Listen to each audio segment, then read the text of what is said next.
As-tu déjà eu un besoin constant d'être, en relation avec les autres? D'avoir une peur excessive de la solitude, en fait? D'avoir un besoin de recevoir l'approbation de l'autre, dès que tu veux prendre une décision, tu vas demander, à l'autre, ce qu'il ferait ou tu te fais valider, tes propres décisions? Hem, ou alors, tu as eu tendance à saboter tes relations, c'est-à-dire de t'être mis dans des relations, dont tu savais, au fond de toi finalement que ça ne marchait pas, ou tu t'es rendu compte que ça marchait pas, mais tu n'arrivais pas à en sortir ou alors, des comportements en relation où tu es sans cesse en train de tester, heu, l'autre, son engagement, tu cherches des preuves d'amour, voilà, régulièrement et de manière infinie. Tu peux avoir souffert aussi d'un attachement excessif, de jalousie, la jalousie excessive, celle qui recherche dans chaque signe la preuve que l'on ne s'est pas trompé, et qu'on a eu raison de se méfier. Si tu t'es reconnu dans un de ces dans une de ces situations, tu souffres probablement de la blessure d'abandon. Alors, reste là, je t'explique. Un, comment la repérer mieux que ça, enfin plus en profondeur. 2, comment t'en sortir et comment faire avec. Bienvenue dans Conscience et Sens, le podcast introspectif qui vous guide vers une vie épanouie où chaque pensée, chaque émotion, chaque instant devient une occasion de grandir. Ici, nous allons explorer les profondeurs de votre être pour vous aider à voir la vie sous un nouvel angle et à devenir le co-créateur conscient de votre réalité. Alors abonnez-vous dès maintenant pour un voyage intérieur vers l'alignement avec votre âme, pour une existence empreinte de conscience, de sens et d'épanouissement. À tout de suite.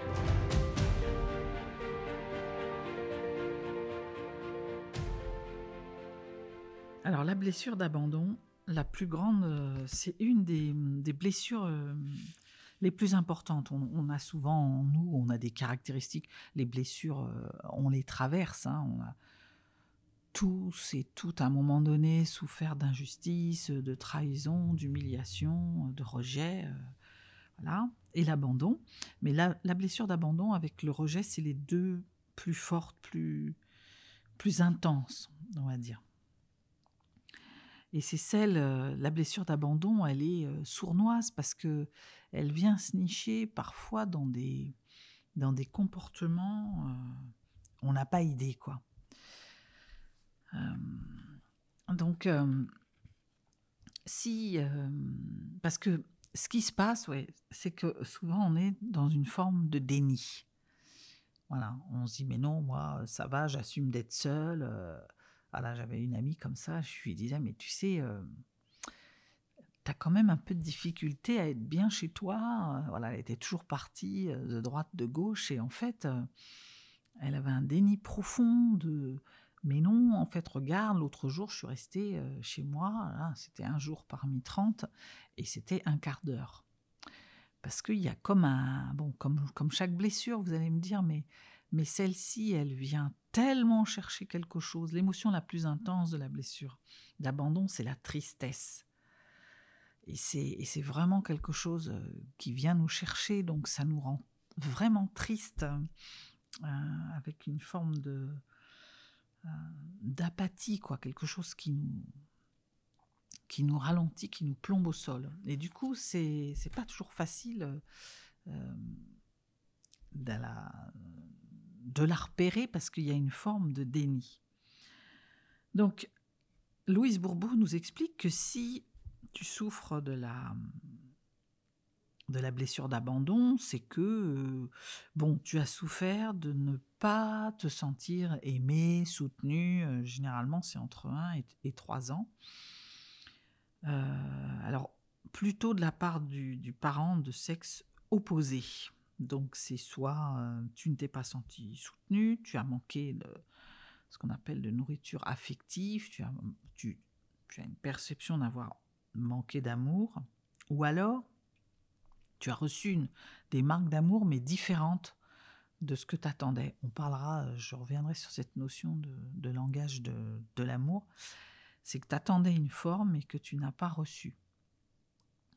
Ou alors on est, alors après, dans les choses les plus marquantes et les plus visibles et les plus fortes, on a les séparations quand un des parents s'en va. Euh, voilà. Mais des fois, c'est pas grand-chose. Moi, je me souviens d'une fois où ma mère, elle était sortie pour une conférence. J'étais petite, je sais pas, avoir 7 ans. Mais, même peut-être même avant. Et j'ai pleuré comme si j'allais jamais la revoir. Je me suis sentie abandonnée ce soir-là. Allez savoir pourquoi. Sur le coup, bon, en plus, je me souviens plus bien. Parce que, bon, en plus, j'étais bien, moi, à rester avec mon père. On se faisait des soirées super. Mais ce soir-là, je me suis sentie mais comme délaissée. Et en fait, ça a dû venir frotter sur ma blessure d'abandon. Ça a été... ça a mis en exergue. Maintenant, évidemment, à 7 ans, c'est pas comme ça que je l'ai analysé, mais avec du recul, maintenant, je me rends compte que c'est venu frotter sur cette blessure d'abandon qui, qui, qui est là depuis, voilà, et qui ressort à chaque, qui peut tenter de ressortir à chaque situation qui vient réveiller quelque chose, quoi, d'important. Et ça me permet de vous dire qu'on ne guérit pas de ces blessures. Ça laisse toujours comme une cicatrice. Bon, ça, c'est la mauvaise nouvelle ou pas, mais en tout cas, par contre, ce qu'on arrive à faire, c'est comprendre, accepter déjà la blessure, comprendre, et permet en fait d'avoir une forme d'agilité émotionnelle par rapport à ça et de pouvoir rebondir très vite. Voilà. Donc, la blessure d'abandon, tu as un comportement de dépendant parce que ta plus grande peur, c'est la solitude. Être abandonné, c'est se retrouver seul, c'est être obligé de faire seul. Il y a quelque chose de... On prend conscience, en fait, de devoir faire seul. Et être dépendant, le masque du dépendant, ça vient se nicher dans des comportements comme compter sur l'autre pour combler un vide affectif, en fait, qui est en nous. Depuis enfant, si je souffre de la blessure d'abandon, j'ai un super vide. Si je me suis pas sentie aimée, si un des parents est parti, voilà. Et même si je m'en rends pas compte, ce vide est là. C'est aussi ne pas s'aimer assez soi-même, ne pas s'apprécier, se respecter, c'est manquer de confiance en soi, d'estime de soi. Du coup, on va aller chercher dans l'autre l'approbation des autres. Donc, on se compare beaucoup aux autres et on vit au travers du regard des autres. Moi, je dis souvent que j'ai besoin, ça revient encore un peu de temps en temps parce que j'ai besoin de feedback. Je suis contente quand l'autre me dit oui, super, bravo, tout ça, c'est comme une autorisation à y aller. Et j'oublie au fond que j'y étais allée toute seule déjà, sans la personne, et que le propre fait d'être contente d'y être allée pourrait suffire à continuer. Il y a des personnes qui se suffisent et qui avancent presque malgré les autres. Et alors d'autant plus, je pense aux hypersensibles, hein, il y a une façon aussi déséquilibrée d'aimer. C'est toujours un peu trop dans ce qu'on fait, dans ce qu'on... Alors très exacerbé, évidemment, hypersensible, c'est hyper... Tout est hyper, donc on n'a pas besoin d'être hypersensible pour souffrir de la blessure d'abandon, mais tout est exacerbé. Il y a cette façon aussi, ce que j'appelle moi la surempathie, c'est-à-dire que l'empathie, c'est la capacité à se mettre à la place des autres, comprendre en tout cas leurs problématiques, être très à l'écoute et même aller jusqu'à ressentir pour pouvoir aider. Et là, c'est une surempathie, c'est-à-dire que l'autre passe toujours avant nous et on se consacre à eux et parfois on s'oublie. C'est-à-dire qu'on va prendre hyper soin des autres, par exemple, et on oublie de prendre soin de soi. Comment est-ce qu'on oublie de prendre soin de soi? De plein de façons. Évidemment, je pense à la façon corporelle. Je pense à cette amie que j'ai vue il n'y a pas si longtemps et qui est restée 3 jours avec des symptômes sur les jambes et qui n'a pas été voir le médecin, même pas la pharmacie, que j'ai dû pousser pour y aller. Mais c'est aussi dans l'incapacité à s'arrêter, à faire des pauses quand on travaille. Je pense à ces entrepreneurs qui voulant absolument y arriver et dont j'ai fait partie d'ailleurs. Donc j'ai pas respect par rapport à ça. C'est que on travaille, on travaille, on travaille et on ne s'accorde pas de pause parce que c'est perdre du temps, parce qu'il y a à faire, parce que... Voilà, donc c'est ça aussi, c'est pas prendre soin de soi. Et puis après, il y a toutes les manifestations émotionnelles que l'on retrouve parfois dans le corps. Voilà, mais de nier ses émotions, avoir un petit côté contrôlant, en fait, contrôlant, on contrôle ses émotions. Dès qu'il y en a une, on essaie de la faire circuler. Enfin, on la bloque en fait. Hein. On la nie et on avance. Donc c'est une manière de ne pas prendre soin de soi non plus. Et du coup, ce côté contrôlant, il vient chercher aussi un besoin très inconscient en fait de contrôler les autres, de vouloir une maîtrise en fait des choses. Donc forcément, c'est beaucoup de souffrance aussi parce que contrôler les autres. Déjà, c'est pas toujours facile, évident. Et puis, de fait, c'est contre-productif parce que si vous essayez de trop contrôler les autres se sentent moins libres et du coup s'éloignent. Et du coup, ça vient alimenter ce « je ne suis pas aimé », on m'abandonne. Donc voilà, et puis après, il y a par rapport à l'autre aussi que l'autre ne corresponde pas à une forme d'exigence, que l'autre ne corresponde pas à ce qu'on voudrait qu'il soit, quoi. Voilà, donc on attend un niveau qui n'est pas atteignable, qui est comme une espèce de chimère, et on en veut à l'autre, et dans les relations, ça crée vraiment des choses d'amour-haine, rejet, attraction-rejet, voilà, ça... Donc, voilà, je pourrais vous en parler, il y a plein d'autres signes, mais globalement, si je résume, il y a une difficulté à fonctionner seul, il y a une recherche permanente d'affection et de présence, voilà, parce qu'il y a la peur de la solitude. Il y a souvent, du coup, quelque chose qui est la plus grande émotion, je vous disais, c'est la tristesse. Donc, il y a une tristesse profonde, on se sent seul. Parfois, on est triste, on ne sait même pas pourquoi. Il y a ce côté, dans la relation, il y a des attentes fortes, un besoin de fusion, on est toujours en train de fusionner avec l'autre. Voilà. Et puis ce besoin de valorisation permanente et de validation de nos choix, de demander conseil. Donc voilà, si tu as ça, tu te reconnais tu souffres de blessures d'abandon. Donc, en tant qu'hypersensible, ce que j'ai dit que j'allais faire un peu aussi, focuser un peu sur les hypersensibles. En fait, la blessure d'abandon, on ne sait pas parce qu'on est hypersensible qu'on souffre de blessure d'abandon. En revanche, quand on en souffre, il y a vraiment la principale dominante, c'est la peur d'être abandonné. Donc ça va influencer toutes les relations, et en manifestation, c'est exacerbé, quoi. C'est comme il y a une sensibilité qui est accrue, dans les relations, ça va vraiment se ressentir. Je vous parlais d'empathie tout à l'heure. En fait, au niveau des hypersensibles et dans les relations, qu'est-ce qu'on va retrouver ? Une empathie profonde. Je parlais de surempathie tout à l'heure. Donc, vous allez me dire, c'est plutôt chouette. Oui, c'est plutôt chouette, sauf qu'il y a il y a le syndrome du sauveur, quoi. Il y a, comme on est surempathique et que on a une sensibilité qui permet de facilement et très rapidement se connecter à l'autre et jusqu'à ressentir profondément et d'avoir une forme de clarté par rapport à ça.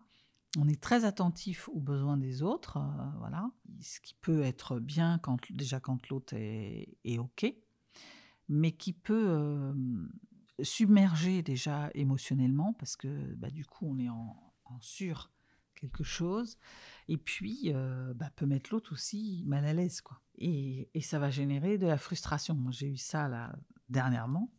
Euh, j'ai proposé mon aide à quelqu'un que je connais pas beaucoup, mais qui spontanément, voilà, on avait des échanges, et puis j'ai proposé mon aide parce que la personne disait que des fois c'était dur, tout ça, donc évidemment, forcément, mon côté empathique s'est réveillé, puis mon côté un peu sauveur, comme si je me mêlais de ce qui ne me regardait pas. Et j'ai proposé de l'aide à cette personne. Ce qui, en soi, j'ai envie de dire, ne vous freinez pas. De toute façon, les élans sont là. Et ça, c'est plutôt... J'étais plutôt contente. Je ne regrette pas d'avoir fait ça. C'est juste que, du coup, des fois, on est un peu en attente. On aimerait bien que l'autre prenne l'aide. Surtout si on sent qu'on va pouvoir l'aider. Ça, c'est bon, ça, c'est l'autre travers. Mais... parce qu'on ne sait jamais au fond, et qu'en tout cas, on ne pourra aider que si l'autre est prêt ou prête à. Mais le truc, c'est qu'il y a comme une frustration. Moi, la personne n'a pas saisi, n'a pas répondu en plus. Si j'avais eu un « bon, bah merci pour ton aide pour l'instant, voilà, je reviendrai vers toi si j'ai besoin, c'est gentil et tout », bon, bah, on se dit chouette, l'autre a remarqué que je faisais... que je tendais la main. Quand il n'y a rien, du coup, commence à revenir, on se retrouve en bon, bah ça y est, ça revient chercher le rejet, d'une part, et deuxièmement, la différenciation, ça c'est venu me dire, bah finalement, il y a que moi qui suis comme ça, bah oui, je suis trop quelque chose, ou pas assez patiente, je pense à ça, parce que dans la blessure d'abandon, il y a aussi ce phénomène de patience. On attend de l'autre quelque chose et on aimerait que d'une situation, de quelqu'un, tout arrive vite, plus vite. Donc, comme ça ne vient pas, tout de suite, il y a émotionnellement, moi je sais que c'était hier, il y a tout de suite comme une déception au départ qui arrive, et puis après ça me met dans la tristesse. J'ai eu comme pendant quelques minutes, une énergie basse comme ça, une énergie de tristesse qui me plombait au sol, qui revient chercher ce truc de solitude. Bon, bah, j'ai pas été comprise sur ce coup. Bon, bah, et je crois que je vais me réaliser et que j'ai besoin d'aider les autres pour être bien. Enfin voilà, il peut se passer plein de choses dans la tête. Et alors, heureusement, bah, du coup, je me suis reprise, et puis j'ai fini par voilà, j'ai pris un peu de recul sur la situation, et je me suis dit, ben, en fait, déjà, ça ne veut pas forcément dire que la personne n'a pas été touchée. C'est peut-être aussi qu'elle ne sait pas comment répondre à ça, euh, que peut-être elle va prendre son temps, que peut-être c'est pas le moment, que peut-être, mais ça remet rien en cause, et c'est ok. Et je me suis retrouvée dans ces clés d'un peu de l'apaisement, c'est de faire ce qui est à faire, et ce qui est juste se produit ou pas. Il faut être ok avec ça et ne pas forcément se remettre en cause de qui on est, quoi. Juste se dire là c'est pas comme ça, ou c'est pas comme peut-être toi tu l'attends, ça va peut-être se manifester autrement. Et du coup émotionnellement tout s'est apaisé. Et après, l'autre clé, c'est la motricité. Je me suis mise à... J'ai lavé la voiture, donc c'était un truc très, très moteur, très dans l'action, très dans le mouvement, sans penser, parce qu'il fallait que je me concentre sur la voiture. Je vais rendre ma voiture, donc je voulais la faire très propre. Et du coup, j'avais à cœur de bien le faire. Ça m'a complètement centrée émotionnellement. Ça s'est rééquilibré. Et du coup, quand j'y repensais à la situation le soir, j'avais beaucoup plus de recul, et je voyais vraiment la situation de plus haut, avec moins d'affect, et j'avais plus de possibilités. Et ça, c'est une clé pour gérer l'émotionnel qu'une blessure est venue exacerber. C'est vraiment d'arriver à faire descendre l'émotionnel. Alors là, moi, je me suis mis dans la motricité, j'ai émotionnellement une agilité qui permet de faire circuler très vite et, de, et du coup de mettre un peu quelque chose d'autre à la place qui sera plus moteur. Pour faire ça, c'est vraiment dans le corps que ça se passe. Ça peut être une astuce, c'est vraiment la respiration. Quand vous êtes un peu débordé comme ça, c'est vraiment de se centrer sur votre respiration. En médecine chinoise, on dit que la tristesse, et en fait, ils ont une roue des organes et ils associent à chacun des organes, notamment, une émotion. Et la tristesse, c'est les poumons. Donc, l'idée, c'est de vider en fait toutes les toxines qui se sont accumulées dans les poumons. Donc, vous vous centrez sur votre respiration. Et il y a des tas d'exercices de respiration sur Internet, je vous invite à aller voir. Mais c'est vraiment à un moment donné de s'arrêter, de se poser calmement. Alors, soit vous avez du temps, soit vous êtes dans la situation, mais ça peut se faire très très vite, hein, assis, debout, isolé, même face à quelqu'un, et vous vous centrez sur votre respiration. Prenez une longue inspiration forte, vous pouvez compter. J'aime bien la respiration 4-4. Vous inspirez, vous comptez jusqu'à 4, vous bloquez, vous expirez en comptant jusqu'à 4 et vous rebloquez 4 et vous recommencez. Et ça... Ou alors, il y a vraiment cette histoire de vider à fond, ou alors 4 c'est beaucoup trop, vous faites 2, vous comptez jusqu'à 2, mais c'est vraiment cette histoire de j'inspire. Vous pouvez même rajouter un j'inspire et j'amène de belles énergies, j'amène quelque chose qui va me faire du bien. Et hop, j'expire toutes les toxines des poumons. Vous pouvez même vous le dire, ce qui rajoutera du poids, en tout cas de la force à l'exercice. Et vous allez voir que émotionnellement déjà, le cerveau se décentre parce qu'il est en train de compter, il est en train de se centrer sur la respiration, donc il enlève les pensées négatives. Et 2, dans les cellules, dans le corps, ça met vraiment quelque chose de la libération. Voilà, donc ça c'est la première chose. Et après, la motricité, c'est une belle façon après de se mettre en mouvement sur quelque chose, et quelque chose qui va vous faire plaisir, ou alors quelque chose que vous avez à faire. C'est peut-être le moment justement de faire le truc qui vous enquiquine, parce que moi, laver la voiture, c'était pas forcément un kiff, mais après je me suis centrée, j'étais contente de l'avoir fait, et du coup le soir ça allait beaucoup mieux. Voilà. Donc ça, c'était pour l'histoire de l'empathie, quand vous prenez très à cœur dans la relation ce qui se passe avec les autres. Et puis on est souvent en projection aussi. La projection, projeter, c'est prêter à l'autre des propos, des pensées, des sentiments, des ressentis qui en fait ne parlent que de nous, qui n'existent que chez nous la plupart du temps. On présuppose, hein, si on regarde les accords Toltec qui disent ne présuppose pas, ça rejoint, c'est la même chose. Hein. En psychologie, on parle de projection. Voilà, c'est comment je prête à l'autre des choses que, en fait, moi j'aurais. Quand on projette, on peut se dire, en fait, moi j'aurais réagi comme ça. Voilà, moi c'est ce que j'aurais pensé. Et du coup, mais c'est inconscient hein, la plupart du temps. Donc c'est cette idée d'arrêter de projeter et de se dire j'attends, je verrai bien. Puis à la limite, la meilleure façon de stopper une projection, c'est de poser la question à l'autre. Dis donc, tu t'es senti comme ça hein. Moi, ça m'est arrivé avec j'avais une fois un commentaire sur une de mes vidéos et de quelqu'un qui était très présent, et puis après que j'ai pu vu et j'ai commencé à y mettre plein de trucs sur ces non-réponses. Et puis après, j'ai lâché. Je me suis dit, mais voilà, j'ai refait un peu l'histoire différemment. Et puis comme ça me grattait encore un peu, j'ai posé la question en fait. Du coup, ça a permis d'échanger avec la personne. Et ça a été super parce que du coup, ça a repris. Elle se reconnaîtra si elle m'écoute. Donc, je lui fais un petit clin d'œil. Ça a été chouette, quoi. Ça a été... voilà.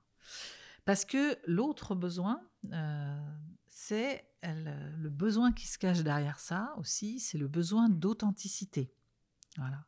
Et en tant qu'hypersensible, on a un besoin de relations authentiques, sincères, voilà. Et on est facilement mal à l'aise avec des interactions qu'on appellerait superficielles. Euh, et puis alors, je ne parle pas du mensonge quand on sent que l'autre nous ment, voilà. C'est un problème hein, parce qu'on on préfère vraiment euh, la transparence. On préfère entendre quelque chose de désagréable, mais qui soit juste, plutôt que de nous mentir sur un comportement qui n'est pas tout à fait exact, quoi. Parce qu'on a besoin de profondeur dans les relations, et dans la notion de profondeur, on met l'authenticité. Que l'autre soit vrai, c'est ce que l'on fait, nous, du mieux possible. Hein. Et donc, c'est ce qu'on attend. Donc, dans les relations, ben oui, quand on est dans cette blessure d'abandon, il va y avoir quelque chose de si l'autre nous a pas dit, quand par exemple, je pense à ces ruptures où l'autre s'en va et sans un mot. C'est terrible parce que, bon, on a évidemment le rejet, mais il y a cet abandon dans le sens où on n'a pas pu exprimer, on n'a pas pu dire ce qu'on euh, échanger profondément sur le sens de cet arrêt, de cette rupture. Donc ça vient vraiment toucher, et on n'est jamais très loin de la blessure de rejet, hein, ça vient toucher quelque chose de profond. Et puis, se rappelant qu'on est quand même dans la blessure d'abandon, on est dans le fusionnel, le besoin de présence, d'attention et de support, c'est vraiment quelque chose de terrible.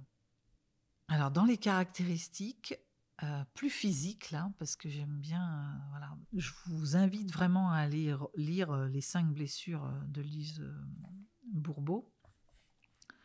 Il y a dans les caractéristiques, là, c'est plus physique, c'est vraiment au niveau de l'alimentation, on est plutôt, moi je disais épicurienne, mais des fois, oui, c'est limite boulimique, hein, parce que on va compenser le sentiment d'abandon, la solitude par de la nourriture. Euh, et puis, elle dit aussi qu'on mange lentement. Alors ça, c'est intéressant. Il se trouve que moi, je suis toujours en train de... Oui, je mets un temps incroyable pour manger. Alors, j'ai toujours mis ça sur le compte de... c'est parce que j'échange, je parle, voilà. Mais c'est peut-être lié aussi à ça. Et puis, en termes de... Alors, Lise Bourbeau, elle aime bien aussi parler des caractéristiques physiques du corporel, comment est-ce qu'on se sent. Dans la blessure d'abandon, c'est plutôt des gens... alors elle a défini un type, hein, ça reste à...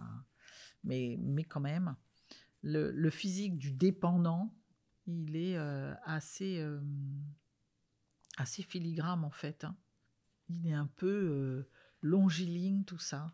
Et sur le coup, oui, je voulais vous partager ça par rapport au physique. Moi, quand j'ai regardé ça, je me suis dit, j'y suis pas, alors ça marche pas, parce que je suis plutôt un peu en surpoids, là, en ce moment.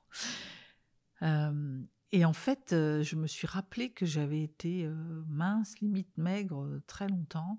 J'ai regardé, j'ai des attaches fines, tout ça, et que j'ai eu de la nourriture compensatoire, des kilos émotionnels. Je reviendrai vous parler de ça dans un prochain épisode. Et que finalement, mon corps, ma vraie morphologie, c'est celle-ci. Donc, je me suis bien retrouvée dans ça. Donc, c'est intéressant aussi à regarder. Mais ne vous dites pas non plus, moi je mets toujours beaucoup de prudence avec ces catégorisations. Comme on souffre de plusieurs blessures, peut-être que ce n'est pas votre blessure dominante et que vous êtes peut-être plus sur une blessure autre, avec une corpulence. Par exemple, je pense à l'humiliation, où on est beaucoup plus corpulent, on est beaucoup plus rond. Et donc, si l'humiliation est votre blessure plus forte, forcément, vous n'allez pas vous retrouver dans ce physique-là. Donc je vous ai décrit, un petit peu le mieux possible les différentes caractéristiques avec quelques clés. Si je, résume un peu, le comment est-ce qu'on peut commencer à apprivoiser sa blessure d'abandon? Je préfère parler de ça comme ça. C'est c'est d'en prendre conscience, hein. De toute façon, sans prise de conscience, aucune transformation possible. Donc, c'est déjà de commencer à regarder au vu des éléments, est-ce que je suis dedans? Oui, non, de lister des situations où ça pourrait correspondre et ensuite c'est, bon, l'accepter, arrêter de s'auto-flageller, quand on est dans une des blessures, mais, bon, là, on parle de l'abandon, donc ça marche aussi. Il y a vraiment l'estime de soi qui est très chahuté et on a honte souvent, hein, de ses blessures. On a honte de son hypersensibilité, on a honte d'être, émotionnellement, très, fragile, très donc déjà, c'est d'accepter de se dire: «Bon, moi j'aime bien dire cette expression, ça arrive à des gens très bien. Il y a une explication», c'est de commencer à chercher un petit peu, c'est aller à la rencontre de qui vous êtes en fait, hein, et de voir d'où ça pourrait venir, qu'est-ce qui a fait que, donc c'est aller à la rencontre de soi. C'est accepter, que, des fois, ça part d'ombre parce que, bah, la lumière n'existe que parce qu'il y a l'ombre, hein, c'est la dualité, dans ce monde. C'est, pour pouvoir, connaître, la lumière, faut avoir par contraste, en fait, il faut avoir les 2 en soi. Donc c'est important d'accepter et puis après il y a, commencer, à travailler, sur vous-même. Donc ça va être accepter peut-être de revivre des choses qui ont été un petit peu compliquées et bosser, peut-être aller se faire, accompagner là-dessus. Moi je vous ai donné des techniques pour gérer et pour, faire face à et rebondir, mais ce qui est important, c'est de travailler dessus, vraiment. Parce que tous ces exercices ne sont possibles que quand on a, travaillé sur son émotionnel. Donc vous avez, aller voir un psy pour, voir un petit peu toutes ces interactions et comment vous vous êtes construite dans l'enfance. Ça peut être aller voir un coach pour, travailler sur, votre émotionnel, la mise en mouvement de ce que vous allez, vouloir en faire. Ça peut être aussi, énergétiquement. Moi, je sais que je suis allée faire des soins avec, Fabien Richard et qui m'a libéré les mémoires émotionnelles, de l'enfance et ça a fait un bien fou parce que chaque émotion ressentie, chaque situation et chaque réaction, émotionnelle s'inscrit dans nos cellules. Donc on cumule, donc au bout d'un moment, c'est bien aussi d'aller nettoyer la circulation évidemment et l'agilité permet de ne pas laisser trop de traces, mais il y a toutes les traces, d'avant, puis il y a, voilà, il y a certaines situations difficiles, voire traumatismes qui s'inscrivent et puis ceux-là, il faut aller les déloger et puis après, il y a aussi, moi j'aime bien parler d'hygiène, émotionnelle, hygiène de vie, tout simplement, qui permet de mieux traverser aussi parce que, par exemple, quand on est fatigué, c'est plus compliqué de bien réagir. On est vraiment, on a moins de force, on a moins de recul, tout est plus difficile à se mobiliser. D'abord, on est en déficit, je pense au kilo émotionnel, mais on est en déficit, moi j'ai toujours faim quand j'ai pas assez dormi. Du coup, après il y a, voilà, il y a toute l'énergie que ça peut générer qui fait que quand on doit se mobiliser pour gérer émotionnellement une situation compliquée, eh ben, on a moins d'énergie pour le faire. Voilà. Et vous pouvez très bien faire du «et». On peut voir un psy et un coach, on peut, travailler tout seul et se faire accompagner par instant. Voilà, voilà, donc je vous laisse avec tout ça. J'espère vous avoir éclairé un peu. Si vous avez envie de travailler un peu sur ça et de vous faire, accompagner, j'ai sorti un module, 30 jours pour, se rééquilibrer un peu émotionnellement et pour s'apaiser et puis développer son agilité, émotionnelle. Vous avez le lien, dans la description et puis, si vous vous demandez si vous êtes, hypersensible ou si vous vous savez hypersensible, Je vais faire désormais toujours des parenthèses pour l'hypersensibilité. Vous avez un test que vous pouvez télécharger, puis aller. Enfin, vous avez 10 conseils en fait pour mieux appréhender tout ça. Voilà. Écoutez, je vous souhaite une belle semaine. Je vous réitère, voilà, j'aime pas trop faire ça, mais je sais que c'est important. Si vous voulez soutenir la chaîne, voilà, je vous invite à vous abonner. Et puis, je vais traiter la prochaine fois de la blessure d'humiliation. Donc, si vous voulez savoir quand est-ce qu'elle sort, parce que je ne publie pas forcément toujours très régulièrement, en tout cas ce genre d'épisode, un peu plus long, un peu plus fourni, activez la cloche. N'hésitez pas à partager l'épisode si il vous a plu ou si vous pensez que quelqu'un peut être concerné par la blessure d'abandon.